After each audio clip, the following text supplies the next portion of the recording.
Assalamualaikum warahmatullahi wabarakatuh. Perkenalkan, nama saya Witri Zakiah Nufus dari kelas 2F. Saya di sini akan memaparkan tugas akhir dari mata kuliah biopsikologi dengan membahas tentang struk ringan.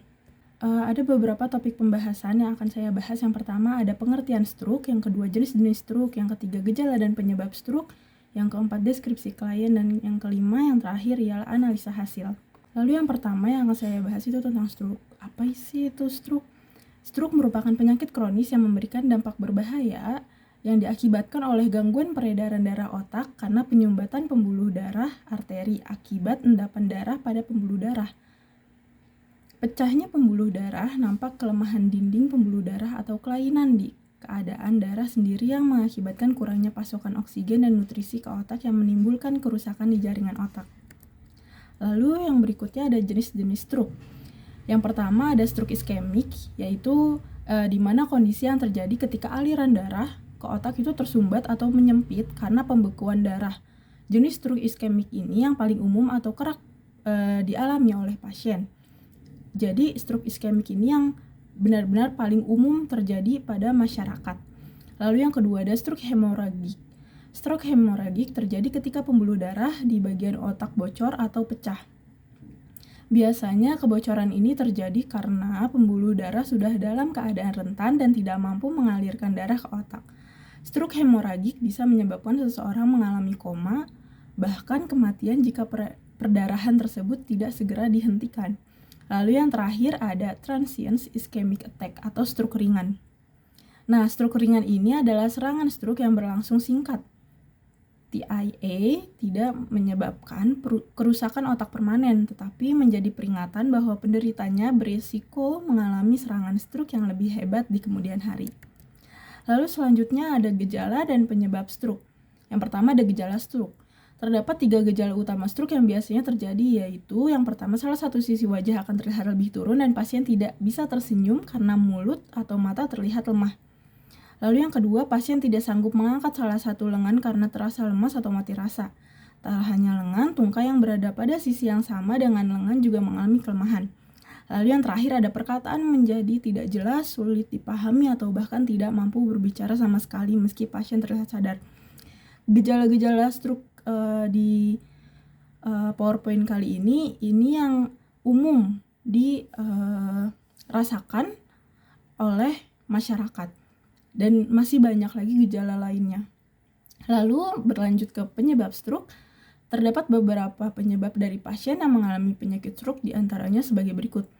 Tingginya tekanan darah, kebiasaan merokok, mengidap penyakit jantung, genetik, obesitas, kolesterol yang tinggi, mengidap diabetes, lalu usia, dan yang terakhir gender atau jenis kelamin. Lalu yang keempat ada deskripsi klien, di mana klien adalah seorang laki-laki berusia 47 tahun yang memiliki tubuh sedikit kurus, memiliki warna kulit sawo matang.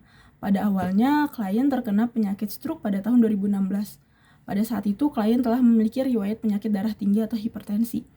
Klien merasakan badan yang tidak enak, sulit tidur, badan terasa panas, dan tidak dapat bergerak dengan bebas. Badan berubah menjadi kaku. Dengan inisiatif sendiri, klien melakukan cek darah ke laboratorium salah satu rumah sakit. Pada saat itu, dokter mendiagnosa bahwa klien sudah lama mengidap penyakit darah tinggi atau hipertensi ini. Karena merokok dan tidak menjaga pola makan dan terlalu lelah karena pekerjaan. Lalu klien didiagnosa stroke ringan setelah melakukan pengecekan darah di laboratorium salah satu rumah sakit. Saat ini klien membaik walaupun keadaannya telah membaik walaupun tangan kirinya sudah tidak bisa digunakan alias sudah kaku. Tetapi klien berusaha dengan cara terapi gerakan guna membantu mengaktifkan syaraf-syaraf yang sudah tidak berfungsi lagi agar dapat berfungsi kembali. Lalu yang terakhir ada analisa hasil dari klien yang saya amati tadi. Dari hasil temuan tersebut, klien mengalami stroke ringan menurut diagnosa dokter. Hal ini disebabkan oleh klien sudah lama mengidap penyakit darah tinggi karena merokok dan pola hidup yang tidak sehat itu ya. Karena tidak menjaga pola makan dan terlalu lelah karena pekerjaan. Maka terjadi penyumbatan di pembuluh darah yang menyalurkan darah ke otak.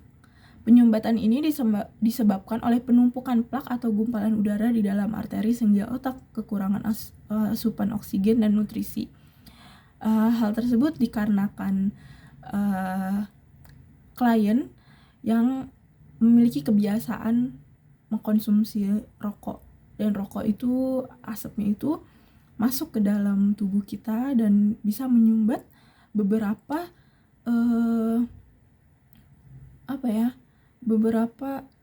aliran-aliran darah gitu yang ada di dalam tubuh kita, sehingga gumpalan udara di dalam arteri tersebut itu mengakibatkan otak kekurangan asupan oksigen dan nutrisi.